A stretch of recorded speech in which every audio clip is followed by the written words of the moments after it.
Part 3 में आप सबने देखा कि हमें एक यूनिवर्स दिखाया जाता है और उस यूनिवर्स में एक शख्स अपनी आंखें खोलता है और फिर उस अनजान शख्स के पीछे हमें एक और शख्स दिखाया जाता है और वो और कोई नहीं ग्रैंड प्रिस्ट का भाई हितामोरी होता है। और फिर हमें दिखाया जाता है प्लेनेट अर्थ के ऊपर वेजिटा गोकू के हाथ में एक चाबी को देख के गोकू से कहता है ये चाबी मेरा मतलब कि ये रैलिक तुम्हारे पास कहाँ से आ गया, इसे तो हमारे पुराने पुरखों की किताब में बताया गया है। और आखिर में हमें दिखाया जाता है कि फ्रीजा एक अनजान प्लेनेट पे आया होता है और अब आगे। और फिर हमें दिखाया जाता है वही नेमलेस प्लेनेट जहाँ पे बारडॉग और जालमा बैठे हुए हैं और अचानक से ही जालमा बारडॉग से कहता है ए बर्ड, मैं किसी जरूरी काम से यहाँ से बाहर जा रहा हूँ और मेरी गैर हाजिरी में यहाँ से कहीं पे भी मत जाना, क्योंकि तुम भी जानते हो कि अगर उन डीमंस ने तुम्हें फिर से पकड़ लिया तो इस बार तो मैं भी तुम्हें छुड़वाने के लिए वहाँ पे नहीं आ पाऊंगा। और फिर हमें दिखाया जाता है बारडॉग जालमा की ये बात सुन के जालमा से कहता है हे जालमा, अब मैं कोई छोटा बच्चा नहीं रहा जिसकी तुम्हें देखभाल करने की जरूरत है। मैं खुद भी समझता हूँ कि अगर उन डीमंस ने मुझे पकड़ लिया तो मेरे साथ क्या होने वाला है, इस वजह से बार बार उन डीमंस का नाम लेके मुझे चिढ़ाया मत करो। और फिर हमें दिखाया जाता है कि जालमा अपने प्लेनेट से निकल जाता है और वो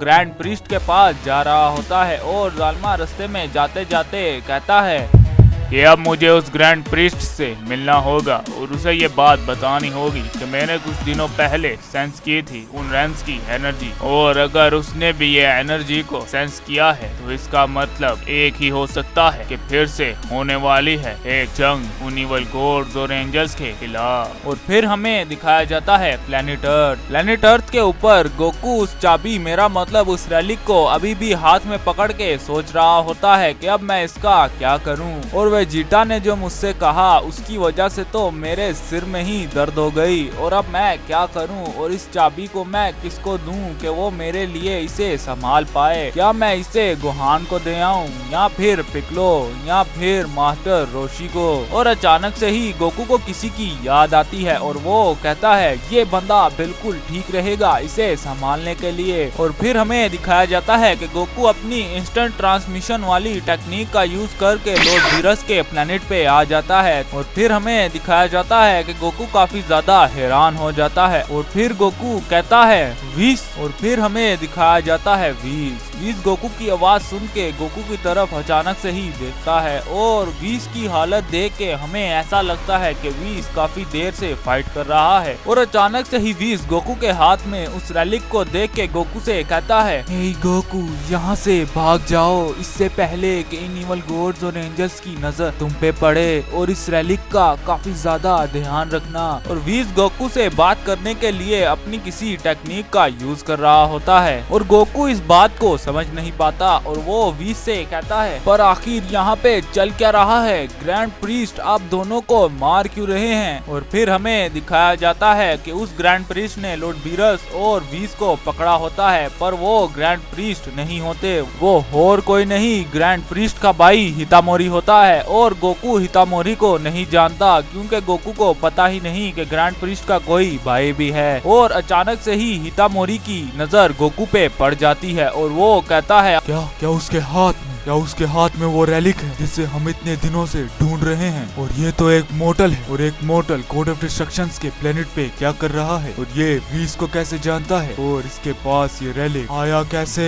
और फिर हितामोरी अपने सारे इवल एंजल से कहता है तुम सब बेवकूफ मेरा चेहरा क्यों देख रहे हो, जाओ और उस मोर्टल को पकड़ो इससे पहले कि वो यहाँ से भाग जाए। और गोकू ये बात सुन के समझ जाता है कि अब उसकी खैर नहीं और वो अपनी इंस्टेंट ट्रांसमिशन का यूज करके अलग अलग प्लेनेट पे जाने लगता है। और अचानक से ही गोकू एक प्लेनेट पे जाके रुकता है। वहाँ एक शख्स को देख के गोकू कहता है क्या तुम मेरे लिए इस चीज का ध्यान रख सकते हो, मुझे अभी काफी ज्यादा जल्दी है और मैं यहाँ पे फिर आ जाऊंगा तुमसे इस चीज को लेने के लिए। और गोकू वहाँ से निकल जाता है और फिर हमें दिखाया जाता है वही प्लेनेट जहाँ पे गोकू उस चीज को छोड़ के गया है। और फिर हमें दिखाया जाता है उस शख्स का चेहरा जिससे गोकू बात कर रहा था उस प्लेनेट पे, और वो शख्स और कोई नहीं बारडॉग होता है। इसका मतलब कि गोकू और किसी प्लेनेट पे नहीं नेमलेस प्लेनेट पे आया होता है, वो भी सिर्फ अपनी इंस्टेंट ट्रांसमिशन का यूज करके। और फिर हमें दिखाया जाता है जालमा ग्रैंड प्रीस्ट के पास आया होता है और ग्रैंड प्रीस्ट को जालमा बताता है हे प्रीस्ट,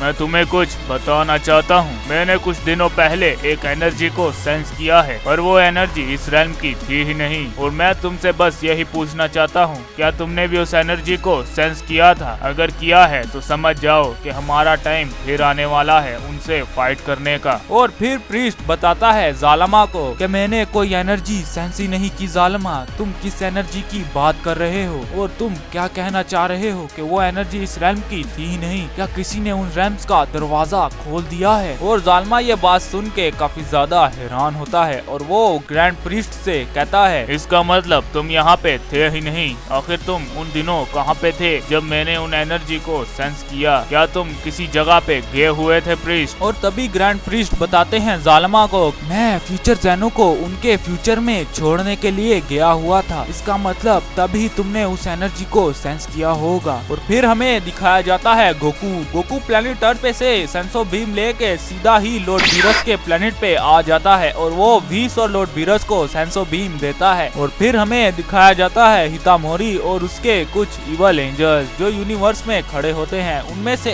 एक इवल एंजल कहता है, आखिर वो मोट चला कहा गया? मुझे तो अब उसकी एनर्जी ही सेंस नहीं हो रही। अचानक से ही उसकी एनर्जी डिसअपेयर हो गई, नहीं तो हमने उसे कब का पकड़ लिया था। पता नहीं वो कहाँ पे चला गया है। और फिर उनमें से दूसरा इवल एंजल कहता है, मुझे ऐसा लग रहा है कि वो मोर्टल कहीं पे जाके छुप गया है और मेरी मानो तो हमें वापस से ही उसी एंजल वीस के पास जाना चाहिए, क्योंकि अब वही इकलौता बचा है जो जानता है कि वो मोर्टल कहाँ जा सकता है। और फिर हमें दिखाया जाता है लॉर्ड बीरस का प्लेनेट जहाँ पे गोकू, व्हीस और लॉर्ड बीरस हैं। और तभी व्हीस गोकू से कहता है, हे गोकू, हमें यहाँ से जल्द निकलना होगा इससे पहले कि वो इवल गॉड्स और एंजल्स यहाँ पे आ जाएं। क्या तुम हमें किसी सेफ जगह पे लेके जा सकते हो गोकू? और तभी गोकू अपनी इंस्टेंट ट्रांसमिशन का यूज करता है और व्हीस और लॉर्ड बीरस को प्लेनेट ऑफ काइस पे ले आता है। इसका मतलब गोकू यूनिवर्स 7 के सुप्रीम काय के प्लेनेट पे आया होता है। और फिर हमें दिखाए जाते हैं वही इवल एंजल्स जो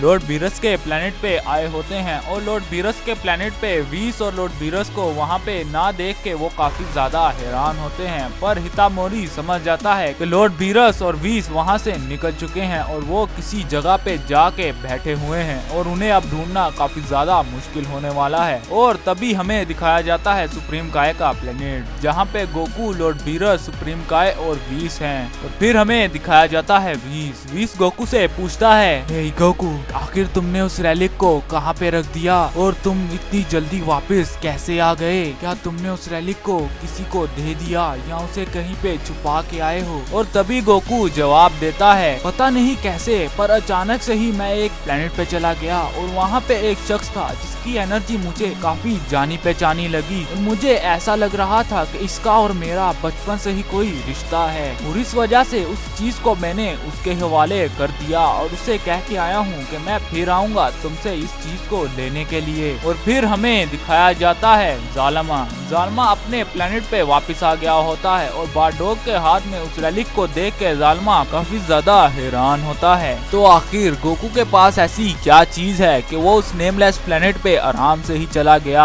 और जालिमा ने ये खुद कहा है कि उसके प्लेनेट पे ग्रैंड ज़ेनो भी नहीं आ सकते। तो आखिर गोकू उसके प्लेनेट पे कैसे चला गया? और अब तो इवल एंजल्स भी गोकू के पीछे पड़ चुके हैं। तो आखिर अब गोकू का होने क्या वाला है? तो इन सब सवालों के जवाब आपको मिलेंगे मेरी आने वाली वीडियो में। तो अगर आपने हमारे चैनल को सब्सक्राइब नहीं किया है तो प्लीज जरूर से सब्सक्राइब कर दें, वीडियो को लाइक भी जरूर से कर दें, वीडियो के नीचे एक प्यारा सा कमेंट भी जरूर से कर दें। और मैं मिलूंगा आपको इससे अगली वीडियो में, तब तक के लिए बाय।